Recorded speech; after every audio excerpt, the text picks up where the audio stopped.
People affected by cancer need to be at the heart of this partnership, and they need to be listened to. And ironically, it's through interacting with people affected by cancer that the partnership organisations learn that they need to be flexible, that people won't always be able to make meetings because they have treatment or what have you. It's organic and it needs to be flexible, and that's what they need to transfer into the services that they start delivering: flexibility, coordination, serving the needs of the patient. Not only have you actually fought a very, very difficult battle, you don't want to fight another battle by getting depressed and having anxiety and fear kicking in. And these are the things that I think need to be identified from the start, even prior to even treatment. Knowing what is going to happen, knowing what to expect, and knowing that this sort of support will be put in place for them. And also about being an open access. I think, just because it may have been a couple of years, 4 years, 5 years along the line, as a patient, you should be able to feel that I'm not sure about something, I want to pick up the phone and speak to someone.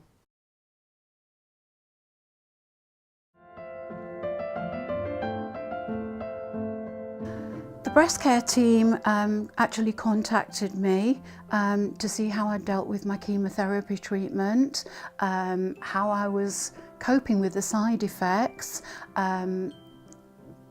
They explained to me why there were side effects, how long those side effects would last, and what to do if I felt unwell throughout the recovery period.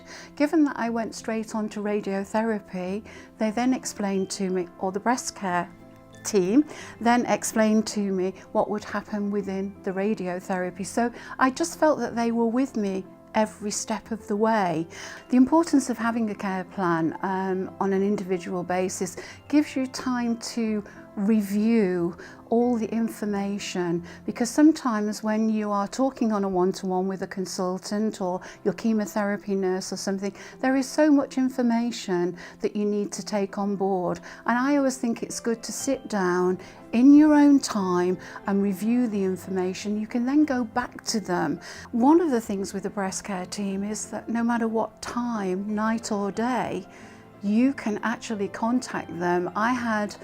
When I first started my chemotherapy, I had some very severe spasms and I had to ring them very late at night.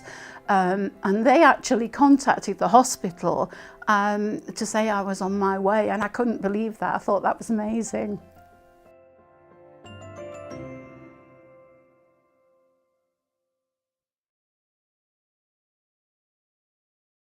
And patients were telling us that in actual fact they were repeating their story constantly, and they would often say when you arrived and you'd say, tell me a little bit about how you got to this place. Don't you know? Hasn't someone told you?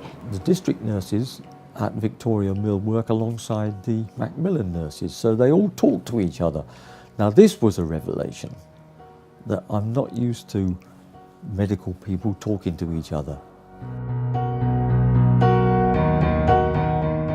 We have this meeting at 12 o'clock daily.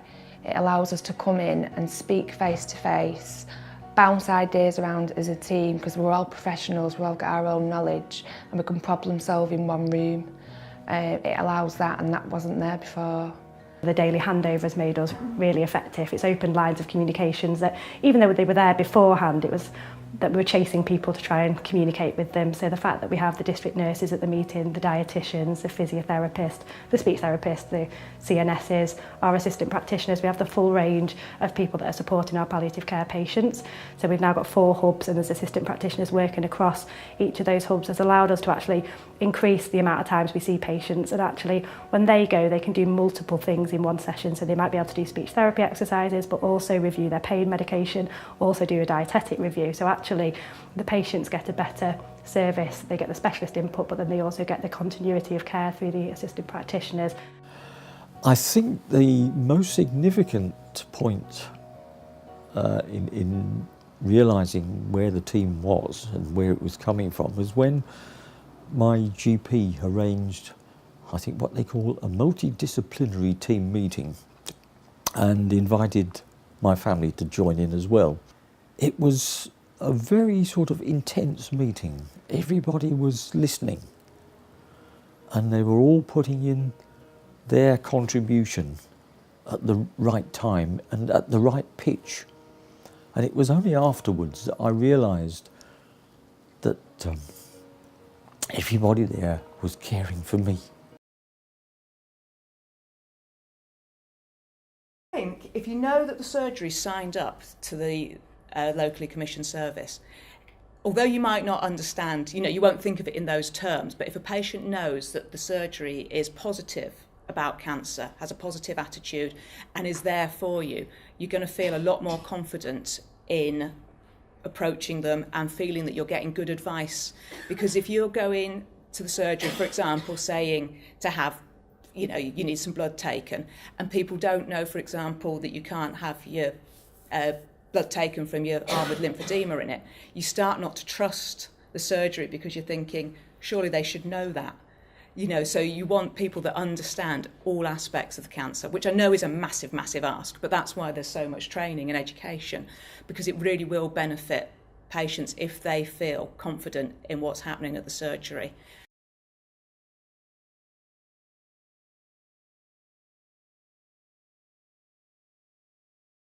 I've been diagnosed with cancer at the very, very early stages.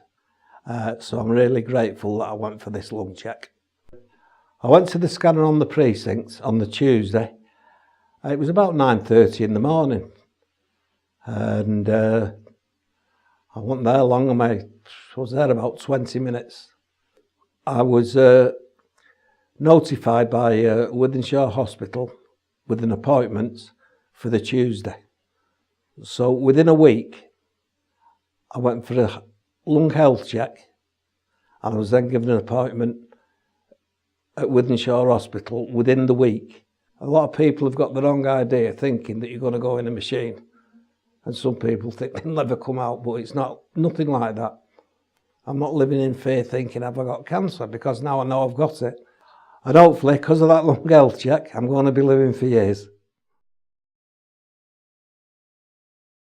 Well, I think one of the things that the patients were telling us was that when changes happened in their cancer and its treatment, they felt that they were having to explain that to all the different people they were seeing. I think the most difficult bit is because I'm under a number of different hospitals with a number of different consultants.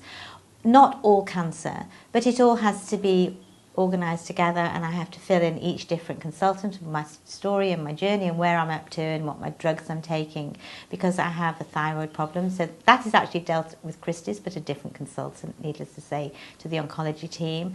I go to Salford Royal for my spine, that is the cancer, but again it's a different hospital. I go to Wythenshawe because I have a urine infection, so that has to be kept to check on. And then there's the breast surgeon at Wythenshawe, and my rheumatologist at Altrincham General. It's a lot of different people are involved in the pathway. It's not just one place anymore. And the needs of the patient mean that we need to move with times and look at what we can do. So as healthcare professionals, we need to be in touch with each other and be able to pass information backwards and forwards easier so that the patients don't feel they have to do that for themselves. Well, MSIP have really helped us to focus on the pathway and redefine it, and to look at the key points that those patients need input, and that's helped us to develop our service as well. We now see all new secondary breast cancer patients within a month of diagnosis, and they have a full nurse-led appointment with a holistic needs assessment. That information is then shared with the GP, so there's good coordination of care from the beginning, and that patients know where to get their support from. It's giving patients control back when they're in a situation where they feel like they've not been in control. What's particularly pleasing is that many of the things that myself and my colleagues, not just me, have said have been taken on board. And so with regard to the presentations, with regard to the written documentation and so on and so forth, it has very actively involved the user's contribution as well. I knew that there was lots of things that I had to source for myself, and I could do that because I'm a confident person and I know where and how to get information. But what I realised was that not everyone does. So when I'd attend focus groups and I'd get reports and I could actually give feedback at focus groups in terms of the things that were important for me. One thing that I've found about the MSIP project is it's been hugely encouraging as a patient to see just what goes on behind the scenes. The doctors, the nurses and breast nurses and everybody who has been involved in this pathway of care are so dedicated and are so involved in making your care better.